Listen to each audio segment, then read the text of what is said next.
অনাহারে অর্ধাহারে থাকা ক্রিকেটার ইব্রাহিমের পরিবারের পাশে দাঁড়িয়েছেন যুব ও ক্রীড়া প্রতিমন্ত্রী জাহিদ হাসান রাসেল। ডিবিসি নিউজে সংবাদ প্রচারের পর প্রতিভাবান এই লেগ স্পিনারের হাতে 2 লাখ টাকা তুলে দিয়েছেন যুব ও ক্রীড়া প্রতিমন্ত্রী। মাথায় ভরসার হাত, ভালোবাসার হাত, সান্ত্বনার হাত, সেই সাথে দিক খুঁজে না পাওয়া ক্রিকেটার ইব্রাহিম খলিলের পথের দিশারি হলেন যুব ক্রীড়া প্রতিমন্ত্রী জাহিদ হাসান রাসেল। হাতে তুলে দিলেন 2 লাখ টাকার চেক। 3 দিন ধরে ভাত নেই চিড়া খেয়ে দিন পার করছেন ক্রিকেটারের পরিবার, এমন শিরোনামের সংবাদ প্রচার করেছিল ডিবিসি নিউজ, যা চোখে পড়ার সাথে সাথেই ব্যবস্থা নিয়েছেন যুব ক্রীড়া প্রতিমন্ত্রী। ভবিষ্যতেও এমন অসহায় ক্রীড়াবিদদের পাশে দাঁড়ানোর আশ্বাস দিয়েছেন তিনি।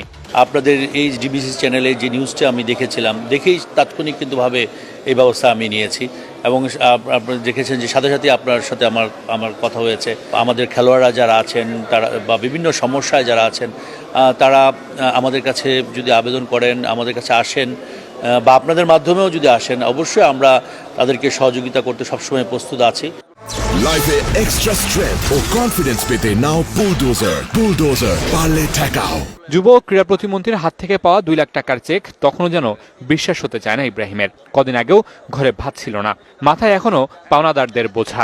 এই টাকায় সেটি কিছুটা লাঘব হলেও এখনো অনেক টাকার প্রয়োজন ইব্রাহিম খলিলের পরিবারের। চিন্তাই করতে পারি নাই, খুবই অবাক হওয়ারই বিষয়, আনএক্সপেক্টেড। আমি আসলে কোনো কথা বলার ভাষায় খুঁজে পাচ্ছি না। উনি আমার মাথায় হাত বুলিয়ে দিয়েছেন এবং আমাকে দোয়া করে দিয়েছেন, এটাই আমার কাছে অনেক কিছু।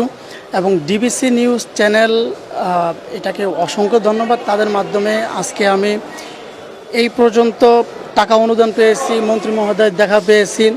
এই টাকা তুলে দেবেন বাবা মায়ের হাতে, পরিশোধ করা হবে পাওনাদারদের কিছু টাকা, দেওয়া হবে বাসা ভাড়া, সেই সাথে খুঁজতে হবে ভবিষ্যতের পথ। Mamunur Rashid, DBC news, Dhaka.